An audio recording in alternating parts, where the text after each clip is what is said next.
A Leap of Faith. It's the name of a series which possibly you've seen. It's on SABC3. It's called Leap of Faith, and it's the women's I Am Woman Leap of Faith. And the co-producer is Lisa Chayot, who joins me in the studio. Hi, Lisa. Hello, Nancy. Lovely to have you back again with your... Last time we spoke about it, it was in its infancy. It was in a sort of embryonic form, and now you've got rows and rows of CDs of all the women's stories that you've told. It's just so exciting. It's been a huge series. I think there are still 6 more to go. Equally on Sunday, every Sunday mornings, Monday mornings. What have you learnt from these women? I've learned that often they have something that I wish I had, which is the ability to step forward and the ability to do it with their knees shaking. I think we all do it, but I recognize it in their stories more starkly because we're looking at the stories and we're researching the stories and you're filming them and interviewing them.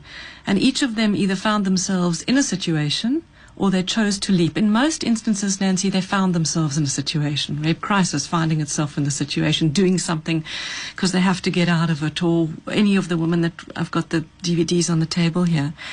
And they go ahead and they are still afraid often.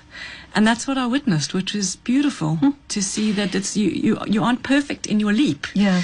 You are perhaps apprehensive, but you know you either are pushed or you need to move because staying in the same spot is too painful or is just too completely counterproductive. Yeah, I guess when the water boils, you've got to jump or you're going to boil. Yeah. So for anybody who perhaps has not seen it, just give us again the criteria that you were looking for, because you've scoured the country for women with stories. Yes. Well, the broadest criteria is that whatever the story is, there were no criteria. We met women and found the leaps through meeting them, is that there had to have been a situation, as I said, that they found themselves in, which was a pivotal turning point moment in their life, which I could say to them, what was your leap of faith? And there would be an answer. They would get it. They wouldn't look at me blankly. And that's all it is, which is great, because in the 26, they're half-hour episodes, there's such a range of women, of ages, of demographics, of stories.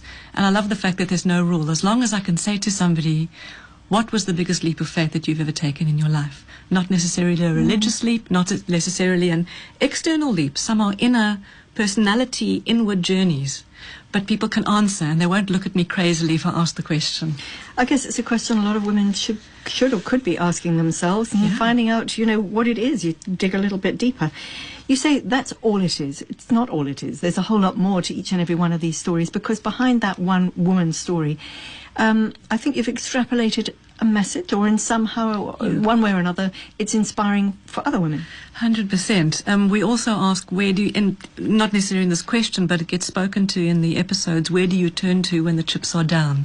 What is your inner resource, which is the faith part? But it's very broad. Some people say, it's just my connection with other people. Some people have a faith tradition.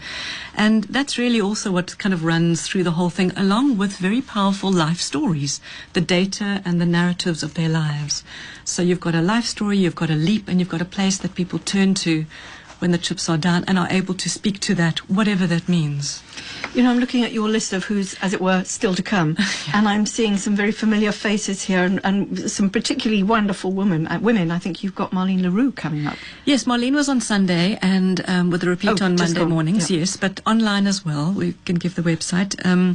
And she's amazing, and her leap, well, I don't want to say what it is, because I want you to kind of have a look at it, but Marlene is known as the Artscape audience and developer, and she's an loud, fantastic, outwardly verbal woman who happens to have polio, and you can see when she was 3 months old, she contracted polio. They should have treated them. It was just apartheid medical systems that really, gave her the polio. It could have been prevented. But very few people know her quiet story and the story of her home and her children.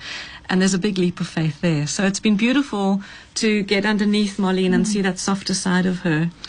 And wonderful for her. It's such an opportunity. And I think I want to give out your details again, because if anybody would like to tell you another story, I think you're planning another series. We're hoping. The SABC has expressed interest in it, and it would start, if everything goes according to plan, in January of next year we start to work, and then on air again in April, and then the same as this year, from 1st of April all the way through till about the 23rd of September.